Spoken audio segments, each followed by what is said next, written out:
17-18ला महापरीक्षा घोटाळा झाला। महाराष्ट्रभर सगळ्या इकडे मास कॉपी होत होती।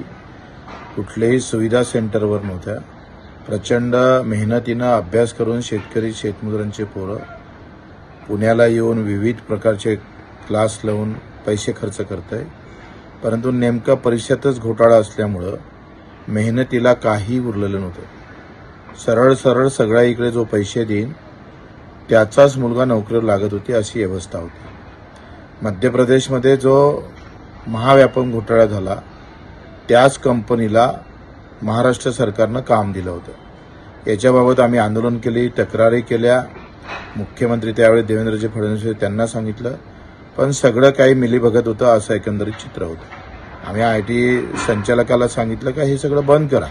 ज्या सुविधा आहे त्या सुविधा भेटत नाही, मास कापी होतं आणि मेहनतीनं मोठ्या कष्ट करून शिकणाऱ्या पोरांचा मोठ्या प्रकारचा लॉस होतात, त्यांचं आयुष्य उधळलं जातं। या संदर्भात आंदोलन केलं आणि त्याच्यावर आमचा गुन्हा दाखल झाला 353 आणि आज आम्हाला काल आमच्यावर 6 महिन्याची सजा मला सुनावली गेली।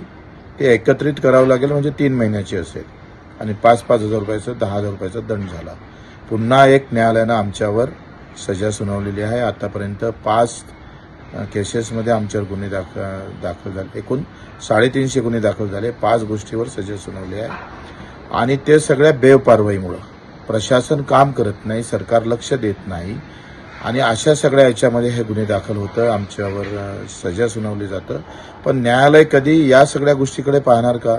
सेवा हमी कायदा निर्माण झाला। सेवा हमी कायद्याच्या किमान आम्ही पाहतो का 7 दिवसाच्या आत त्याला एखाद्या सामान्य माणसाचा अधिकार आहे, त्याला पत्र दिलं पाहिजे, काय कारवाई केली ते सांगितलं पाहिजे। पण एकाही कार्यालयात कुठलीही कारवाई होत नाही। पर्यायी लोक आमच्याकडे येतं, आम्ही त्यांना फोन करतो किंवा डायरेक्ट जातो आणि काही बोललो तर 353 सारखं हत्यार उपसलं जातं।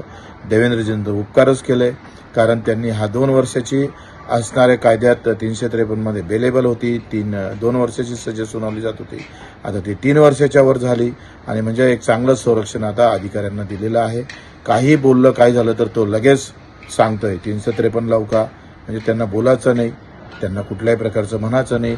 आवाज उठवला तर आमच्यासारख्यांवर अशा कारवाई केल्या जातं। आता शेतकरी आंदोलन सुरू आहे आणि या शेतकरी आंदोलनातच अशा प्रकारच्या रिझल्ट लगेच लागत आहे। लगेच सगळ्या केसेस आमच्या टेबलावर येऊन पडत आहे, लगेच त्याचे निर्णय होत आहे। म्हणजे कुठलं काहीच करू नका, नाहीतर तुमच्यावर अशा प्रकारचे खटले चालून तुमच्या विरोधात निकाल लावला जाईल काय, अशाही प्रकारची भीती दाखवल्या जात आहे। परंतु आम्ही हटणार नाही। शेवटपर्यंत सामान्य माणसाचा हा लढा बच्चू कडू चालू ठेवेल। वरच्या कोर्टात लगेच जाऊ आणि न्यायाची अपेक्षा करू।